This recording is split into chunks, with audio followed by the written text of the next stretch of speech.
من المجلة دجلة. الميثاق الجديد للمجلس الشعب شنغال من وثائق المؤتمر السادس مخدش. في مؤتمر السادس المخدش والتي يتم فيها تجديد الميثاق الاجتماعي أيضا جرى تعريف مجلس الشعب شنغال كمنظومة للحياة الاجتماعية والسياسية للشعب والمجموعات العقائدية في شنغال. وفقا للميثاق الاجتماعي الجديد ستبنى منظومة الاجتماعية على أساس الكومينات، وستنضوي كافة أعمال الكومينات تحت مظلة مجلس الشعب شنغال. يمثل المجلس إدارة المجتمع الإيزيدي والشعوب شنغال كافة. كما يعد موضوع الاندماج الديمقراطي ركيزا أساسيا في ميثاق الجديد، حين تعرف العلاقات بين شنغال والدولة العراقية على أساس الوحدة الديمقراطية.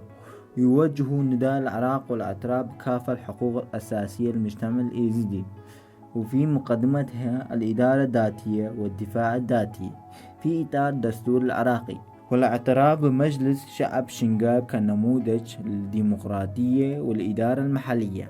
نقاط أساسية من الميثاق الاجتماعي. في مقدمة الميثاق يجري تقييم الحرب في الشرق الأوسط ومشاكل والتناقضات التي أبرزتها المنظومة الدولة القومية في المنطقة، والهجمات التي بلغت مستوى الإبادة الجماعية. على الرغم من أن الشرق الأوسط أصبح اليوم ساحة صراع القوة، إلا أنه في حقيقته موطنا للثقافات والمعتقدات العريقة للعيش المشترك. لقد فاقمت منظومة الدولة القومية التي فرضت بيد الرأسمالية في الشرق الأوسط من الأزمات الاجتماعية السياسية الثقافية والاقتصادية أن الفرمانات والنهب وبحق الشعوب المضطهدة والمعتقدات القديمة وصلت مستوى الإبادة الجماعية مع هجمات الرأسمالية. منظومة الدولة القومية التي لا تقبل الألوان والأصوات المختلفة هي في جوهرها منظومة لإبادة الشعوب، وكان هذا المنظومة سببا في إبادة العشرات من المكونات الثقافية والعقائدية. شنغال هي مفتاح الحل والموصل والعراق. يتناول ميثاق التقييم وجود الشعوب والأديان والثقافات المختلفة في سهل نينوى، والتي تعد شنغالا جزءا أصيلا منها. وتحدد أهمية شنغال وسهل نينوى كالتالي: المسيحيون، الشبك، الإيزيديون، الكرد، التركمان، العرب، الكلدان والسريان. ومن بينهم أقدم الشعوب والمعتقدات في العراق اتخذوا من سهل نينوى مساحة الحياة. لهذا السبب استهدف داعش هذه المنطقة في فرمان عام 2014. فقد كان داعش يعلم يقينا أن نينوى هي مفتاح العراق وشنغال هي مفتاح نينوى. وانطلاقا من هذه الحقيقة فإن حماية شنغال هي في الواقع حماية الموصل وحماية العراق. في فرمان 2014 لولا المقاومة شنغال لما صمدت الموصل ولا العراق. لذا فإن شنغال هي المفتاح الموصل بوابة حل الأزمة. الإدارة الذاتية لشنغال كانت ردا على فرمان 2014. يذكر في الميثاق أن المجتمع الإيزيدي بصفته صاحب أقدم ثقافة ومعتقد في التاريخ تعرض دائما للمجازر والهجمات والنهب بسبب معتقده. ويجري تقييم بناء نظام الإدارة الذاتية كالتالي: أسس المجتمع الإيزيدي وقوة دفاعية خلال الأيام العسيبة للفرمان 2014، وبدعم من قوة الحرية وقف في وجه فرمان وحرروا شنغال بأتمان باهظة. لقد تم حماية وتحرير شنغال بإرادة وإيمان المجتمع الإيزيدي. بعد التحرير ندموا مؤسساتهم لإعادة بناء حياتهم وحلول كافة مشاكلهم بقوتهم الجوهرية. هذه الإرادة والمقاومة لم تفتح الطريق لتحرير شنغال فحسب، بل ساندت العراق أيضا. الإدارة الذاتية لشنغال تأسست بناء على هذه الحقيقة بجهد عديم وأثمان غالية. الإدارة المحلية لا تشكل تهديدا لوحدة العراق.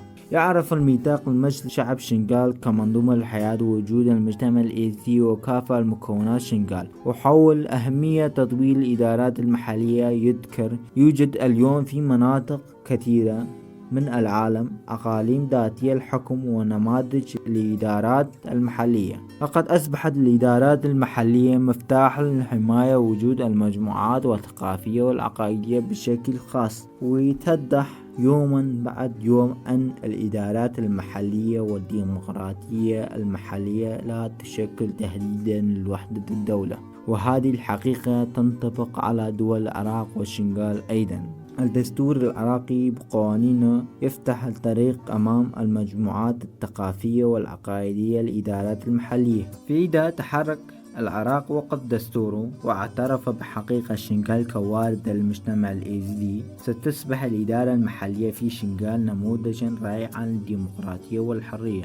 المجتمع الديمقراطي، الأمة الديمقراطية والحياة الكومينالية. يعرف مجلس شعب شنغال في ميثاق الاجتماعي كقوة الإدارة الذاتية لكافة مكونات شنغال، ويقيم الفكر والوعي الذي يستند إليه كالتالي: يتعقد المجلس شعب شنغال من المساواة والحرية وكافة الشعوب والثقافات والمعتقدات أساسا لها، ويبني منظومتها مع كافة المكونات شنغال ويحميها ويديرها. يستند المجلس إلى وعي المجتمع الديمقراطي وفكر الأمة الديمقراطية، وعلى هذه الأساس يدخل من الحياة الكومينالية أساسا في كافة الفروع والمجالات الاجتماعية، ولأجل ذلك ينضم الكومينات في كافة المجالات الحياة.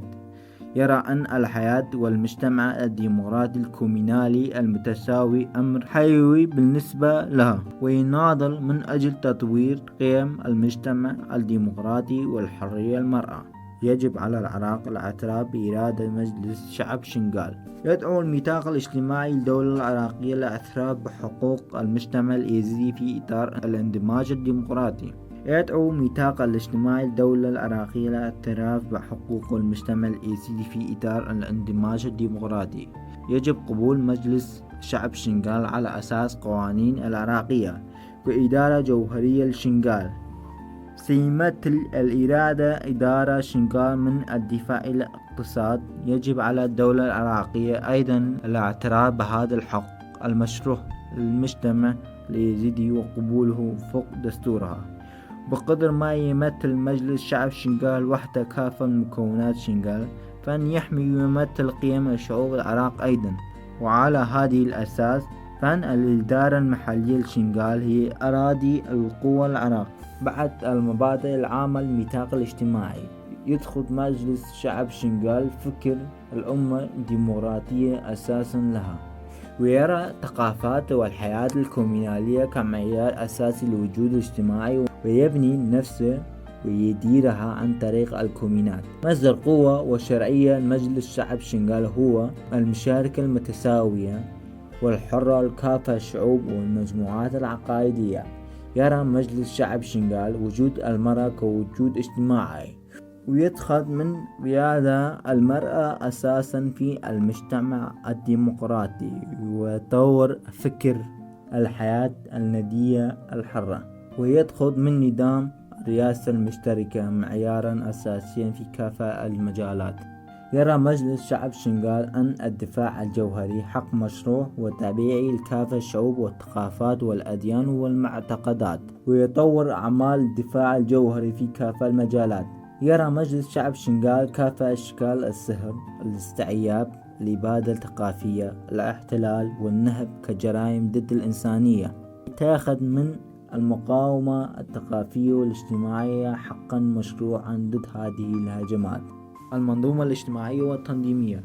في ميثاق الاجتماعي يعرف مجلس شعب شنغال كمنظومة للحياة الاجتماعية والسياسية لكافة الشعوب والمجموعات العقائدية، وهذه المنظومة تتطور عبر الكومينات، المجالس والأكاديميات، التعاونيات والمؤسسات الديمقراطية، وتبني مجتمع ديمقراطي كما تعرف المهام والمسؤوليات كافة مؤسسات ولجان مجلس شعب شنغال الذي يستند إلى نظام الكومينات سيجسد نفسه في هذا الوقت ذاته في كافة المجالات الحياة عبر مؤسسات والهيئات علاقات والتحالفات. في ختام الميثاق الاجتماعي تم تحديد منظور الأعمال والعلاقات والتحالفات لمجلس شعب شنغال. وفقا لذلك يقوم مجلس شعب شنغال بتطوير العلاقات والتحالفات باسم شعب شنغال مع الدولة العراقية، القوى الإقليمية والمؤسسات الدولية ومع الشعوب.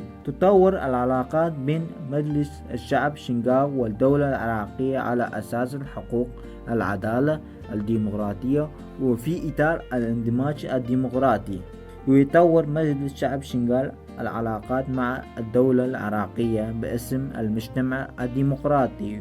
يضمن وجود المجتمع اليزيدي وشعوب شنغال مع حقوقهم الأساسية، الإدارة الذاتية والدفاع الذاتي في إطار الدستور العراقي. كما يطور مجلس شعب شنغال العلاقات مع دول المنطقة ودول الدولة على أساس الاعتراف بإبادة الجماعية اليزيدية وإعادة حقوقهم الأساسية. يطور مجلس شعب شنغال العلاقات الأساسية والاستراتيجية مع الشعوب والأديان والمعتقدات في المنطقة في مقدمتها شعوب العالم كافة.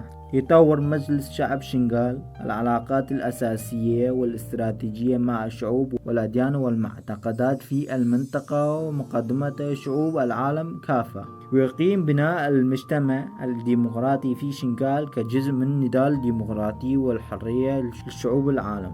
ويمنح القوة النضال الديمقراطي ويستمد القوة من الحركات الحرية الديمقراطية.